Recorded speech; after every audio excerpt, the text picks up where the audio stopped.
back in fall, I was talking with Dr. Cashwell at our Life Ready Expo, and I was like, well, you know, y'all should come and start making stuff in the bake shop whenever you want, because we have this big, beautiful kitchen that the county designed for us.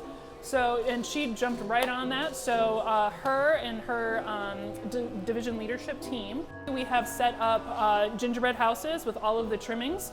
And each member, so that they don't get their fancy business clothes dirty, is going to get their own apron that says "Aced it with Chefy." Well, it's a wonderful opportunity to take a break and use some creative parts of my brain. I have some perfectionist tendencies. I'm trying to set those aside and let the creative juices flow for this particular activity. Back in the day, when I was coming up in culinary school, Ace of Cakes was really big on the Food Network with Duff Goldman. And he said something that has always kind of stuck with me when I went to a symposium with him, that you don't have to be great at everything, but if you're an artist, your art can take any form. Whether that's food, it's clay, it's glass, paint, whatever. The kids who come to ACE, they're not your standard typical learner. Worksheets don't always connect to them. Lectures, I mean, oh my God, I don't even want to sit in a lecture.